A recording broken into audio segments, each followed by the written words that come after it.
처음 세례성사를 받을 때, 처음 주님을 알게 됐을 때 그 설렘과 그 기쁨 늘 그 첫 마음으로 살 수는 없는 걸까요?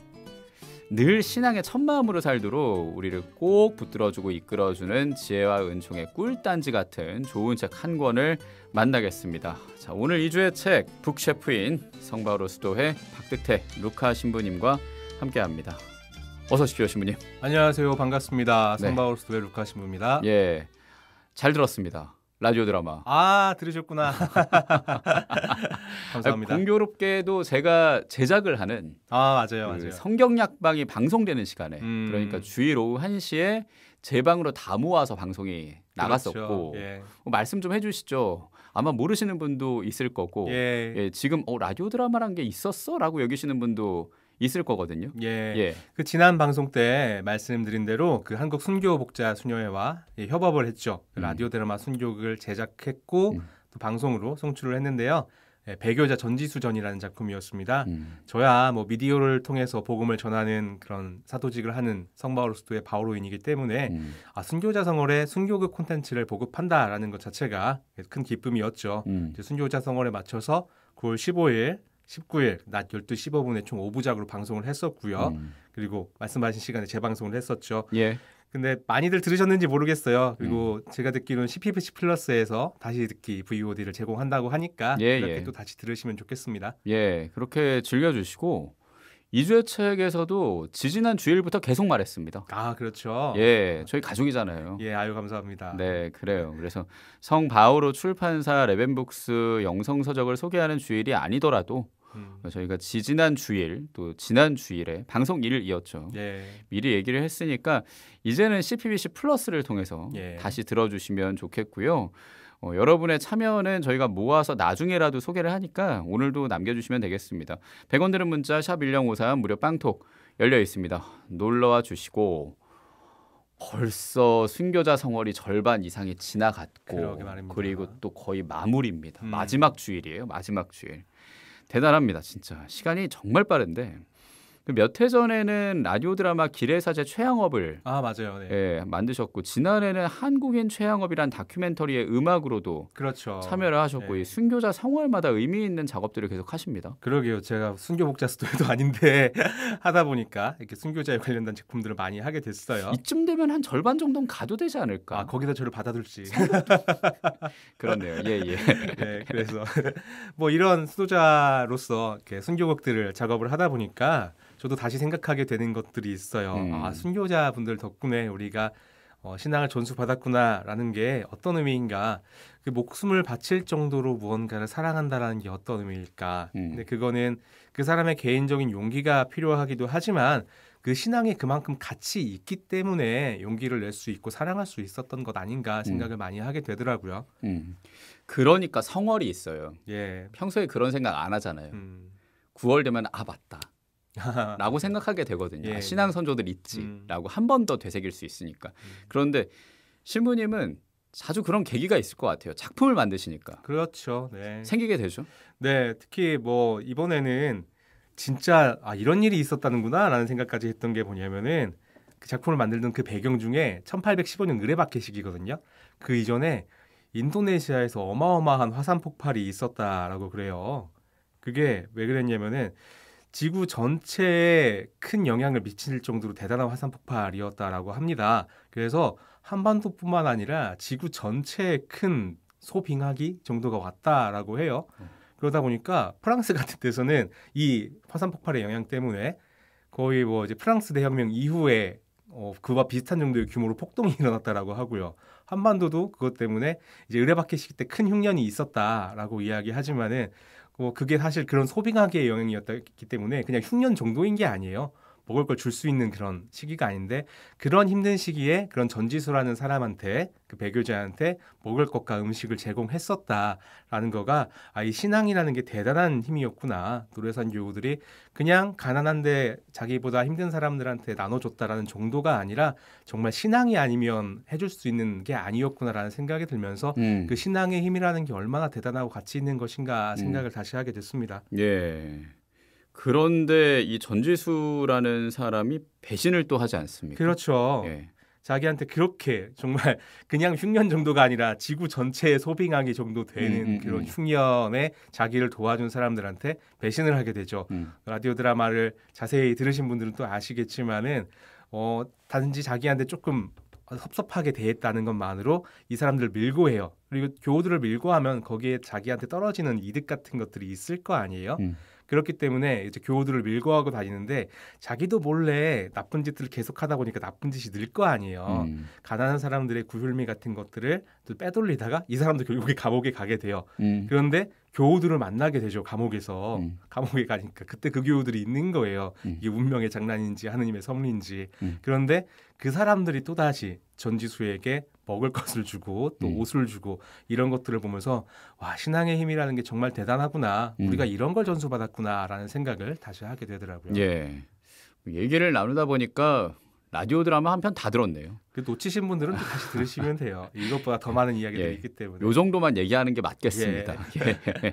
여러분 다시 한번 말씀드릴게요. CPBC 플러스를 통해서 지난 15일부터 한 주 정도 짧게 여러분을 만났고요. 또 지난 21일에 방송이 됐었던 노래산 교우촌 이 콘텐츠를 들으실 수 있으니까 들어주시고 또 지금 2주의 책도 즐겨주시고요. 이제 오늘 책 만나봐야죠. 제목부터 말씀해 주시죠. 제목이 뭡니까? 사랑하는 조카들아 이것만 읽고 냉담하면 안 되겠니? 라는 책입니다.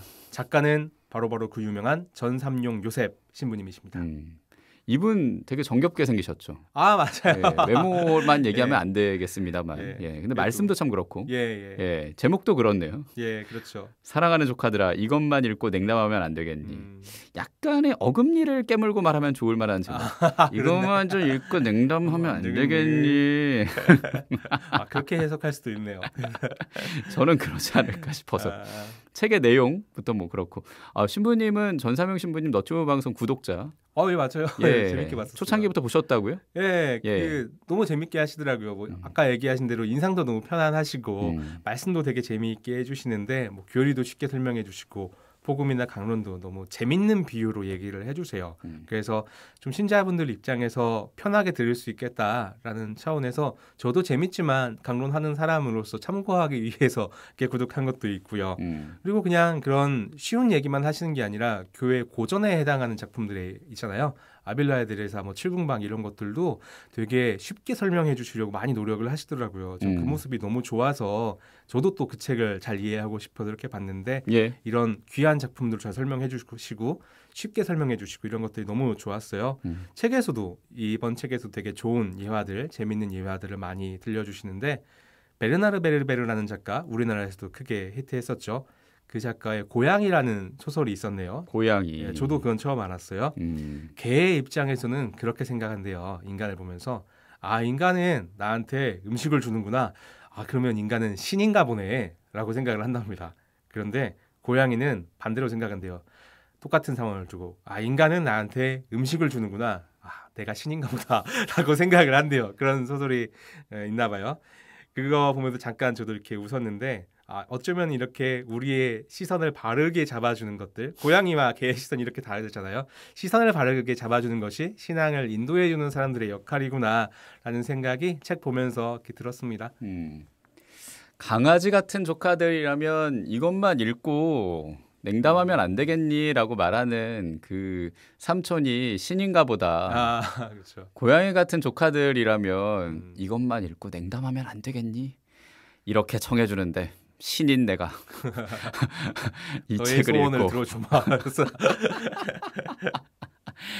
고양이 같은 사람 또 강아지 같은 사람 이렇게 얘기하긴 하는데 사람의 성향이 다양하니까요. 제목이 어쨌든 참 의미가 있고 또 쉽게 다가오기도 하고 피식피식 웃게 되는데 삼촌이 조카들에게 들려주는 그런 느낌일 것 같아요. 굉장히 유쾌하게 쓰지 않았을까라는 그런 기대를 하게 되는데요, 신부님. 그럼요. 방금처럼 유쾌한 비유들도 있고 또 쉽게 설명해 주시고 문장 자체도 편하게 하셨고 이게 젊은 사람들한테 선물할 수 있는 감각으로 글을 쓰신 것 같아요. 그러니까 전상님 신부님이 자기 조카들한테 하시는 말투이기도 하지만 저도 내가 이 책을 가지고 나의 조카들한테 사랑하는 조카야 이 책만 읽고 냉담하면 안 되겠니? 하는 마음으로 책을 주실 수 있도록 선물할 수 있도록 글을 쓰신 것 같은 뉘앙스가 많이 있어요. 그리고 또 생각해보면 그게 자녀들한테도 그렇게 줄 수 있잖아요. 사랑하는 자녀들아 이것만 읽고 냉담하면 안 되겠니? 이게 좀 더 현실적으로 와닿는 것 같기도 한데 우리 신부들은 그 자녀가 없으니까 그래서 조카들에게 쓰신 거 아닌가. 갑자기 그런 생각이 또 드네요. 그것도 그렇네요. 진짜. 마냥 내용이 가볍지만은 않다고요. 그렇죠. 가볍게 쓰이지만은 않았어요. 책의 초반에서 보면 좀 단호한 결의 같은 것들이 나오는데 이 책만 읽으면 가톨릭이 믿어지지 않을 수가 없게 글을 썼다. 이렇게까지 얘기를 하세요. 이 책을 다 읽고도 성당에 나올 마음이 안 생긴다면 더 이상 나오라는 말은 내가 하지 않겠다. 적어도 성당에 나가야 할 이유를 몰라서 안 나가게 만들지는 않을 것이다. 라고 이렇게 글을 쓰셨습니다. 네, 순교자 생활에 맞는 책이다. 신앙 선조의 결의랄까? 그렇죠. 그런 것도 좀 느껴지고요. 단호한 의지가 느껴지죠. 신앙을 알면 냉담을 할 수가 없다. 뭐 그런 얘기로도 들립니다. 맞습니다. 저도 어떻게 보면 제 신앙을 다져준 계기들이 뭐 교리교사였던 체험이나 제가 교리를 그것 때문에 공부했던 시간들 덕분인 것 같은데 제가 어릴 적부터 이제 교리책 보고 뭐 아니면은 어떤 다큐멘터리 채널에서 성경 고고학 이런 영상들을 보는 걸 되게 좋아했었는데 제가 신앙적으로 그렇게 막 열렬한 사람인지는 모르겠어요. 그런데 적어도 그 교리를 계속 접하고 그런 것들을 접하다 보니까 예수님이 계시다는 사실 자체를 부정할 수가 없더라고요. 그러다 보니까 당연히 믿는 거예요. 믿는 건 너무 당연한 거예요. 열심히 하고 안 하고는 그 다음 얘기고. 근데 비슷한 얘기를 제가 개신교에서 들은 적이 있어요. 개신교에 어떤 세미나를 갔는데 어떤 목사님이 그러더라고요. 나도 세속적인 친구들처럼 좀 주일에 교회도 안 나가고 막 놀아보고 싶었는데 아무리 생각해도 예수님이 안 계시다라는 걸 내가 믿을 수가 없었다. 안 믿어지지가 않더라. 그래서 이렇게 막 나가지 못했다. 이런 얘기를 하셨는데 그게 비슷한 것 같아요. 저도 아무리 생각해봐도 예수님이 안 계시다라는 사실을 믿을 수가 없어서 그런 걸 못했다라고 생각이 드네요. 그러네요, 진짜. 계속 돌아올 수밖에 없어요. 맞아요. 결국은 맞아요. 알면 알수록 그게 그렇고 그러니까 이 책을 읽고 돌아오지 않을 수 없게 계속 이중부정을 해서 좀 헷갈리긴 합니다만 어쨌든 품에 폭 안기게 하는 그런 책을 오늘 만나고 있습니다. 사랑하는 조카들아 이것만 읽고 냉담하면 안 되겠니? 책의 구성은 어떨까요? 그 신앙의 기본에 충실하면서도 너무 기초적이지 않구나라는 느낌이 드는 게 목차에서부터 느껴집니다. 크게 4챕터로 이루어져 있어요. 1장이 회개, 2장이 세례, 3장이 견진, 4장이 성체로 되어 있는데요. 이게 우리의 전례적인 여정이죠. 그런데 이것을 신앙의 여정과 우리의 인생의 여정과 같이 접목시켜서 이야기해 주십니다. 일단 돌아오고 입문하고 좀 심화하고 본질을 만나는 거죠. 그렇죠. 그런 거네요. 회개, 세례, 견진, 그리고 성체. 그리고 이게 우리의 인생의 여정이다라는 거죠. 그리고 회개 전에는 빙하기. 소빙하기, 대빙하기. 저희가 냉담하면은 그렇게도 비유하잖아요. 그렇죠. 냉장고에 있다고. 그래서 이 곡을 준비했어요. 춥다. 역시 선곡 센스. 이제 따뜻해지시라고. 조금 쌀쌀한 감이 있을 정도의 아침 저녁 기온. 일교체가 있어요. 이기도 한데 춥다면 성당으로 오세요, 여러분. 이하이의 피처링으로 준비했습니다. 에픽하이의 춥다 함께 들을게요. 봄이 와 꽃을 피우고 여름이 와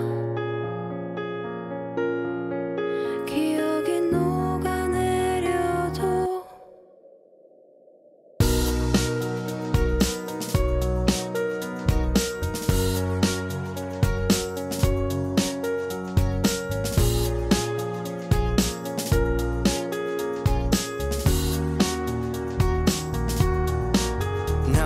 사계절이 어울리지 않아 차가운 알잖아 모진 성격은 살아내는 겨울 시린 바람 알 만큼 알잖아 내가 냉정이 다인걸 겨울바다 같은 심장인걸 배를 띄워 다가오면 알겠지 내가 섬이 아닌 빙산인걸 난 초점을 잃었지 서리낀 눈시린 기억이 밟혀서 목젖 없이 비명만 찔렀지 아픈 상처만 남은 빙판이었지 눈사태 난 듯 무너진 맘 추스려 보니 다시 불 꺼진 밤 너라 내가 떠도 눈 덮인 산은 녹지 않아 여긴 춥다 주머니에 손을 숨겨봐도 너무 춥다 손을 모아 있긴 불어봐도 맘이 얼어붙어서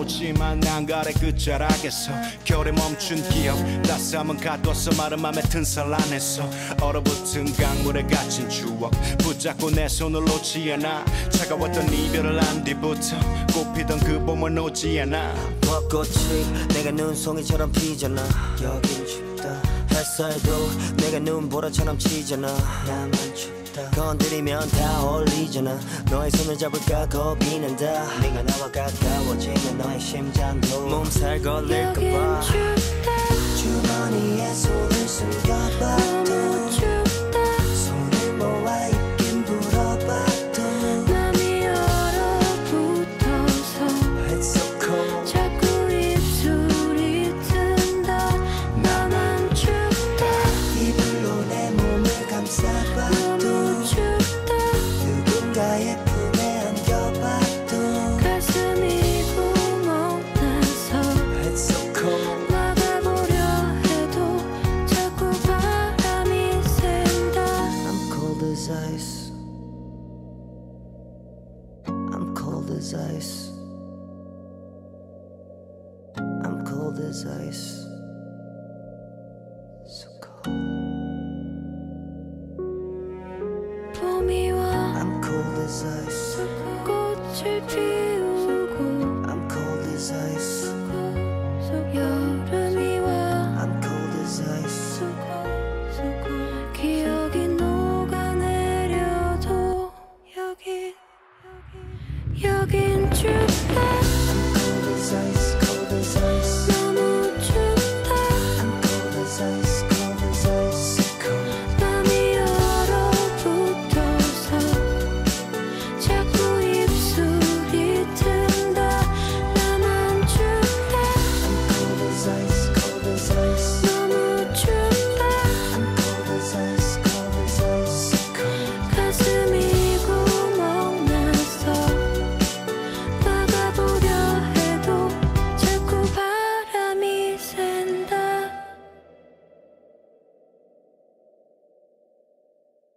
에픽하이의 춥다 이하이의 피처링으로 함께 들었습니다. 자, 오늘 2주의 책은 냉담하는 분 다 이리로 모이세요. 그리고 따뜻해지십시오.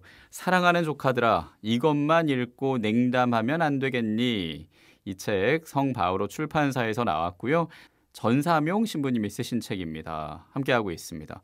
앞서 책의 구성 회계 세례 견진 성체라고 얘기하셨는데 이게 신앙의 여정입니다. 그렇죠. 예, 예. 그리고 신앙의 여정이 곧 우리한테는 인생의 여정이고요. 그 제일 먼저 왜 회개냐라고 할 때 우리가 살면서 내가 이렇게 사는 게 맞나? 그러니까 이게 진짜 행복인가라는 생각, 회의감에 한 번씩은 빠져요. 건전한 회의감이죠. 그렇다면은 이제 삶이 그때부터 변화가 되는 거잖아요. 진정한 행복을 찾게 되는 단계, 돌아서는 단계죠. 우리가 메타노이아가 돌아선다는 뜻을 가지고 있잖아요. 그래서 그게 회개인 것입니다. 근데 그렇게 예수님을 만나서 변화가 되죠. 그게 세례잖아요. 현재까지의 내가 죽고 신앙인으로 예수님의 자녀로 다시 태어나는 세례, 그게 인생의 변화인 거죠. 그리고 변화로 끝이 아니잖아요. 더 성숙해지는 여정들이 펼쳐져 나가고 그것이 견진인 거예요. 그리고 그것을 완성시키는 일이 바로 성체성사인 거죠. 하느님과 만나는 것입니다. 예, 그래요. 그게 행복으로 가는 예. 길이기도 하겠네요. 내 행복을 찾아 하느님을 만나는 여정이라는 얘기로도 들립니다. 예, 그렇습니다. 그래서 1장 회개 안에서 또 여러 가지 주제들이 있는데 회개의 첫 번째 주제는 행복이에요. 왜 회개를 하겠어요? 행복하고 싶어서 회개를 하는 거죠. 인간의 욕구는 막 되게 뭐 현학적으로 막 철학적으로 설명할 필요가 없고 단순하게 얘기해서 행복하고 싶은 것 같아요. 인간은 누구나 행복해지고 싶다. 그것만으로 인간은 누구나 목적을 가지고 있는 것이 아닌가라는 이야기거든요. 행복해지고 싶다는 목적이 있잖아요. 그것 자체가 우리한테 어떤 의미로는 사명이 부여됐다라고 얘기할 수도 있는 거겠죠. 그리고 이 부분에 대해서 빅터 프랭클의 죽음의 수용서라는 아주 유명한 책의 문장을 인용하시는데 살아야 할 이유가 있는 인간은 어떤 고통이든 이겨낼 수 있다라고 이야기하세요. 행복하고자 하는 목적이 있고 그게 우리 사명이라면 우리의 어떤 삶의 시련들도 이겨낼 수 있는 힘을 가질 수 있다. 이런 이야기죠. 네. 보통 그리스도교의 신앙을 얘기할 때 그 밑바탕에는 항상 사랑, 예. 예수님의 사랑, 하느님의 사랑, 그게 근간이 되고 예. 그걸 중심으로 두고 그 사랑이 넘쳐서 다른 사람도 사랑할 수 있는 나눔, 뭐 자비실천 이렇게 가는데 그 길의 궁극은 행복이네요. 그렇죠. 결국은 그런 거죠. 시작이자 궁극이죠. 시작이기도 하네요. 저는 사랑이 네. 시작이라고 생각했는데 그리고 신부님 얘기 들으니까 행복도 시작이고 그렇죠. 그 여정이 이 행복을 지향으로 가는 여정이니까 그렇죠. 행복을 찾으려고 신앙을 만났다. 네. 이렇게도 말할 수 있겠네요. 그렇죠. 뭐 사랑도 결국에는 중요한 주축이 되는 주제이기도 한데 우리는 누구나 행복을 찾기 위해서 신앙을 만난다. 근데 또 다른 말로 하면 그게 사랑을 찾기 위해 신앙을 만난다라는 얘기로 할 수도 있겠죠.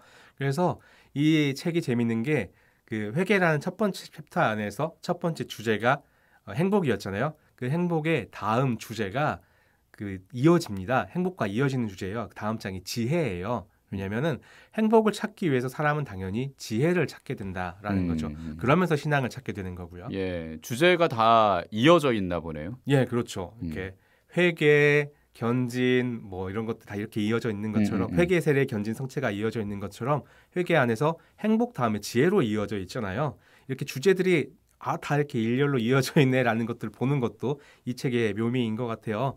그래서 행복을 찾는 사람은 당연히 지혜를 찾게 되고 지혜를 만난 사람은 지혜를 방해하는 거짓을 만나게 됩니다. 그래서 지혜 다음의 주제는 거짓이에요. 그리고 결국에 지혜가 알려주는 참 행복은 사랑이다라는 거예요. 그래서 행복과 사랑이 사실은 이어지죠. 그래서 사랑이 그 다음 주제인 거예요. 계속 이런 식으로 주제가 이어져 있다라는 것들을 보는 것도 이 책의 묘미이기 때문에 책이 술술술 넘어갑니다. 사랑이 왠지 마지막에 나와야 될 것 같은데. 그렇죠. 궁극적인 목적일 수 있으니까. 궁극인데. 좀 일찍 나온 감이 있네요. 네. 사랑 다음은 뭡니까? 그렇죠. 사랑이 이거 사랑이 최종 목적인데 너무 일찍 나온 거 아니야라는 생각이 저도 많이 들었거든요. 근데 읽다 보면 이게 되게 주축이기 때문에 또 일찍 나왔구나라는 생각도 들었어요.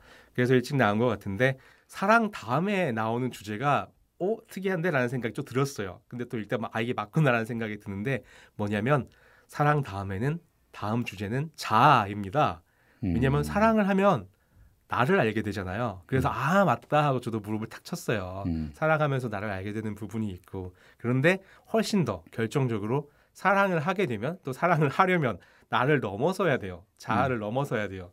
그래서 생각해보면 나를 넘어선다라는 거는 모든 종교의 공통적인 덕목이구나라는 것도 또 생각이 나더라고요. 사랑 얘기를 하니까 뭐 결혼 전에 했던 연애 물론 제 아내가 첫사랑입니다. 박제됩니다 녹음으로. 그리고 이제 막 초보 아빠로 살아가는 육아 뭐 이런 거 초창기는 다 구속을 하게 되거든요. 그렇죠. 그러니까 이렇게 저렇게 했으면 좋겠고 다 내 거였으면 좋겠고 다른 사람 안 만났으면 좋겠고 그리고 내가 말하는 대로 아이가 행동했으면 좋겠고 근데 그것으로부터 자유로워지는 게 인생의 어떤 수련기고 또 여정이지 않나라는 생각이 들어요. 그러니까 그리스도교의 그 또 궁극 중에 하나가 구원이기도 하고 자유로워져야 또 구원받을 수 있는 거 아니겠습니까? 그렇죠. 근데 우리가 그렇게 얘기할 수도 있겠어요. 너무 무분별한 자유도 사랑인가? 혹은 방임이라거나 무관심이라고 할 수도 있겠죠. 예, 그래서 사랑은 어느 정도는 구속과 관련이 되어 있다라는 있어야 생각이 된다. 들어요. 예, 이게 건전한 구속이냐 나쁜 구속이냐 이런 것들이 있겠죠. 아름다운 구속이어야겠죠. 그것도 하나 들었으면 좋겠네요. 우린 누구나 사실 그 사랑받고 싶다라는 거는 내가 이 사람한테 구속되고 싶다라는 느낌도 분명히 있거든요. 우리 체험 안에서. 그리고 어떤 면에서는 또 그것에 너무 구속받는 그런 불편한 구속에서 자유로워지고 싶은 그 마음, 그걸 또 다른 면에서 구원이라고 얘기할 수도 있어요. 그걸 진정한 자유라고 할 수도 있겠죠. 그리고 이 자아편에서 이야기라는 거는 진정한 자유란 모든 구속에서 다 해방되는 그런 게 아니라 올바른 구속을 찾는 것이다 라고 이야기하거든요. 책에서도 탈출기 얘기가 나오는데 저는 그런 가장 아름다운 구속의 예가 탈출기 사건이라고 생각을 해요. 파라오의 노예로 살고 있었죠. 그것은 강압적인 구속, 이스라엘 백성들을 노예로 삼는 그런 구속이었던 거죠.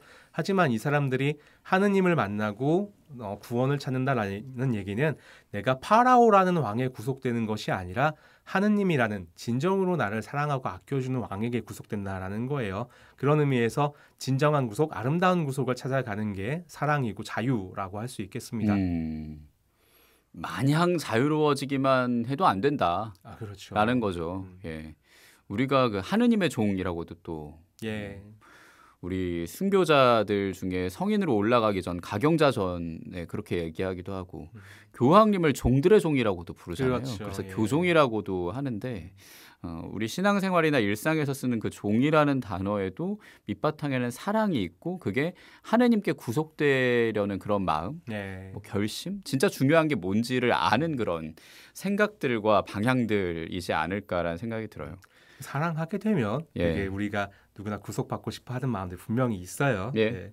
그래서 또 이게 나를 사랑하는 사람에게 구속받고 싶고 뭐 이런 것들이 또 기쁨이 되기도 하고 그렇잖아요. 그 내 쪽에서 또 상대방에게 맞춰주고 헌신하고 희생해야 되는 것도 있고 그것도 일종의 구속이라고 할 수도 있겠죠. 아름다운. 근데 우리는 그걸 사랑이라고 부르는 거예요. 그래서 사랑이라는 거는 자아편인데 지금 자아를 넘어서야 한다는 게 너무 큰 도전처럼 들릴 때도 있지만 진정으로 사랑을 한다면 어떤 면에서는 저절로 그 자아를 넘어서게 만드는 게 또 사랑이 아닌가라는 생각이 듭니다. 그러니까 세례받기 전에 나에서 세례받은 후로 넘어가는 거죠. 그렇죠. 그러니까 2장 테마가 세례이지 예, 않을까라는 생각이 듭니다. 네, 그렇죠. 사랑에서 또 이제 사랑에서 자아를 넘어서고 변화돼야 되니까 세례를 받는 거죠. 2장의 세례에서 또 첫 번째 주제는 결단입니다. 애초에 사랑이라는 게 결단의 연속이잖아요. 계속 자기를 넘어서야 한다라는 것 자체가 이 결단을 하냐 저 결단을 하냐 그 갈림길에 놓여 있는 상황이나 마찬가지니까요. 그렇네요. 그런데 사람이 결심만으로는 변하지 않으니까 그래서 사랑이 어렵습니다. 그렇죠. 그게 결심이 참 어렵다라는 게 2장의 중요한 주제이기도 해요. 어쩌면 그래서 인간에게 목적이 있는 것이다 라는 이 말이 사명과 연결되어 있구나라는 생각도 드는데요. 사명이 있다라는 거는 그 사명을 부여하신 분이 있다라는 거죠. 그리고 그 사명을 이룰 수 있도록 지원해 주신다는 거잖아요. 아까 얘기했던 것처럼 우리의 사명은 행복이고 그래서 라디오 드라마라는 사명을 저에게 부여해 주신 분이 예를 들자면 저한테 제작비와 출연자와 이제 음악 기술을 지원해 주시는 거죠. 그런 식으로 우리의 사명을 부여하신 분이 다 지원을 해 주신다라고 생각을 하면 예. 우리에게 행복이라는 사명을 부여해 주신 분이 행복의 연료들을 주시지 않겠는가 하는 겁니다. 그렇죠. 예. 같은 예인 거죠. 신부님 지금 글 쓰는 신부님이시고 그렇죠, 그렇죠. 저도 글 쓰는 아나운서 아니겠습니까? 예. 제가 계속 쓰는 이 글이 만약에 책이 된다면 그걸 이 책으로 내라라고 제안하고 사명을 부여해주는 출판사가 있을 거고 그렇죠. 그럼 저는 그 출판사에게 참 감사하게 제 글을 계속 써 내려가면 되는 걸 거고 그걸 잘 홍보해주겠다고 편집해주겠다고 하는 분이 있으면 그 사명에 따라 저도 같이 그렇죠. 가면 되는 거고 어떤 의미에서는 사랑하기 때문에 그 사람에게 희생과 헌신을 바치는 구속이기도 한 거예요. 그러니까 말입니다. 예. 그래서 이 하느님의 이 마음을 예수님의 마음을 잘 두고 세상을 살아가는 게 중요한 것 같아요. 그렇죠. 예, 지금 우리가 하는 얘기가 꼭 뭐 영성서적 뭐 이런 부분만 얘기하는 게 아니잖아요. 그렇습니다. 예, 일상이고 매일매일 우리가 겪는 또 뉴스로도 접하고 종교를 뛰어넘어서 우리가 살아가는 세상이니까 그게 정말 중요합니다. 예. 그렇게 심화되는 과정 중에서 다시 가톨릭으로 돌아와 견진이라는 것도 예. 조금 더 깊어지는 느낌이죠. 이게 3장입니다. 예. 인생의 여정이고 사랑의 여정에서 조금 더 깊어지는 예. 어떤 주제가 있습니까? 근데 저도 이 책을 읽으면서 견진의 의미를 이렇게 해석할 수 있구나. 사실 견진의 의미 이렇게 잘 설명되지 않거든요. 이 견진의 의미가 자아를 넘어선 상태에서 또 넘어서고 성장한다라는 것을 설명을 해주시는데 예. 그 3장의 여정이 광야라는 주제가 나와요. 그리고 광야라는 주제에서 공동체라는 주제로 넘어갑니다. 사랑 때문에 우리가 행복하기도 하지만 또 어떨 때는 외롭고 메마른 순간을 지내보내야 하잖아요. 그래서 그걸 광야라고 얘기하는 거예요. 광야의 시기가 인생의 어떤 단련 같은 것이죠. 그리고 그걸 극복하게 해주는 게 공동체다라는 거예요. 우리가 교회뿐만 아니라 직장과 가족 이런 모든 것들도 가족을 첫 번째 교회라고 하잖아요. 모든 게 다 공동체죠. 그런데 또 우리가 공동체 때문에 이런 광야의 시기를 이겨낼 수 있기도 하지만 때로는 공동체 때문에 또 광야를 만나기도 하고 이런 순환이 일어나는 거죠. 그러니까 냉담 왜 하냐면 봉사하다가 수틀려서 몇 번 싸웠는데 화해 안 되니까 공동체 때문에 그냥 내가 떠난다. 그런 경우 많아요. 무시 못합니다. 그리고 단체장 맡은 다음에 이제 마무리해야지. 연임. 진짜 마무리해야지. 또 연임. 이러니까 냉담이 되는 거죠. 그렇죠. 예, 임기 끝나고 바로 안 나오시거든요. 그렇죠. 마음 상하니까. 예, 그러니까 말입니다. 근데 그걸 가능하게 해주는 게 마지막 4장. 이라고도 생각이 듭니다. 예, 성체성사? 예, 성체성사가 그 힘을 준다라는 거죠. 예. 그게 왜냐면 사랑이라는 게 힘들잖아요. 이렇게 진짜로 나도 마음 틀리면 그만 나오고 싶고 그래서 감정사가는 일들 때문에 안 하고 싶고 안 하게 되고 그래서 사실 냉철하게 이야기해서 가톨릭에서 진정한 사랑은 기분이나 감정만을 이야기하는 거 아니에요. 그 이전에 의지라는 게 굉장히 중요하거든요. 아, 이것이 나한테 힘든 일임에도 불구하고 사랑을 해내겠다라는 의지가 있어야 그것을 이제 사랑이 시작이 되는 것이죠. 그리고 그 어떤 정점이 성체, 그렇죠. 성체성사, 결심이기도 예, 하고요. 그렇습니다. 그래서 성체성사를 감사제라고 이야기하잖아요. 이 감사가 그 성체성사에서 또 중요한 주제이기도 한데 이 모든 걸 가능하게 해준다는 거예요. 한마디로 사명의 연료다라고 이야기하시는 건데요. 예. 근데 우리가 맨땅에 감사하기가 어렵잖아요. 맞습니다. 그래서 은총을 주시죠. 이 성체성사인데 어떻게 보면 무상으로 주어지는 이 성체성사가 무상의 구원의 은총이 우리에게 너무나 감사하기 때문에 감사의 연료가 되고 다른 사랑을 해내갈 수 있는 힘이 된다라는 것이죠. 예, 그래요. 지금 쭉 한번 훑어봤습니다. 예. 오늘 만나는 책이고 이 책은 선물로 드리니까 여러분 계속 참여를 해주세요.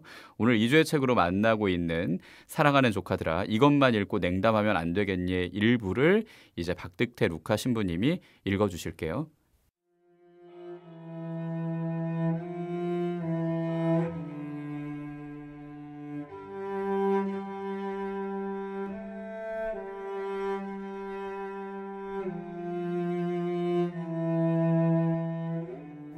엄마가 차려준 밥을 먹을 때 우리는 어떤 감정을 가져야겠니?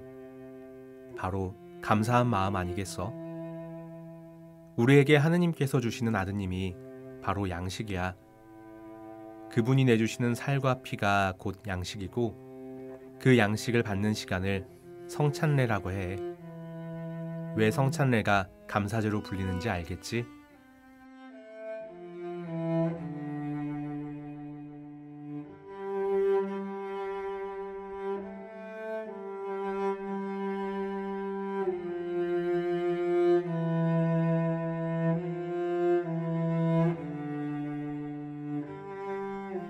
박득태 루카 신부님의 낭독으로 오늘 2주의 책입니다. 전사명 신부님의 사랑하는 조카들아 이것만 읽고 냉담하면 안 되겠니? 중에 일부 함께 들었고요. 성바오로 출판사에서 나온 책이죠. 저도 자연스럽게 감사기도가 나옵니다. 근데 그냥 지나가는 경우에는 좀 의식적으로 할 필요가 있지 않나라는 생각도 들고 예. 또 지금 마무리할 시간이 다 돼서 신부님 마무리 얘기와 또 신청곡까지 듣겠습니다.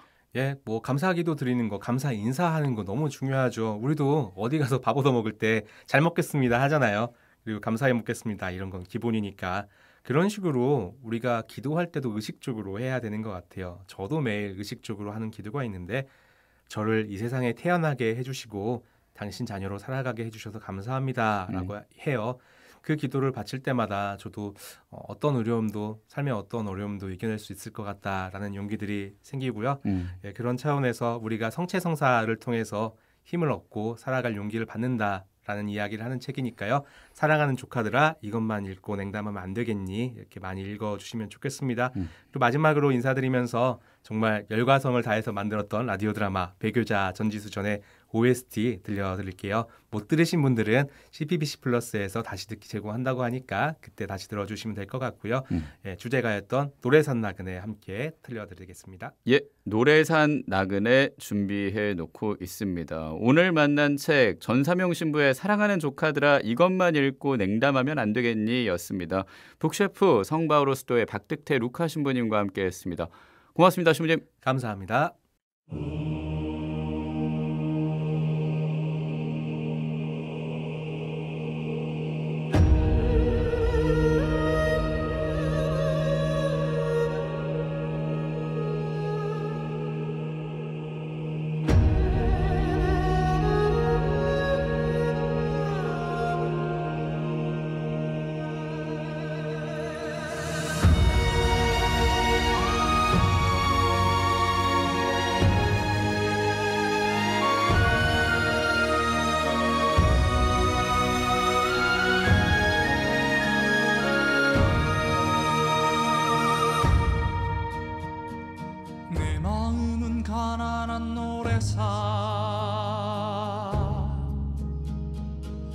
마음은 가난한 이들과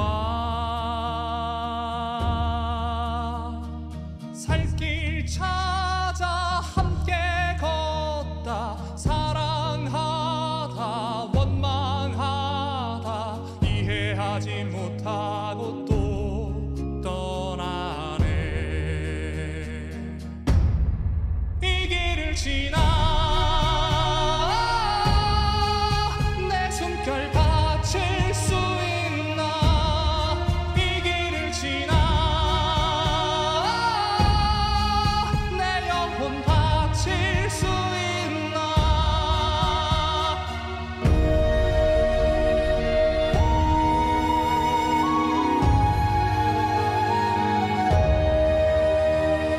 내 마음은 춥고 어두운 감옥 하늘 찾아 걷다 보니 여기 다시 만났다 또 미워하다 용서하다 이제는 마지막 길을 떠나야 하네.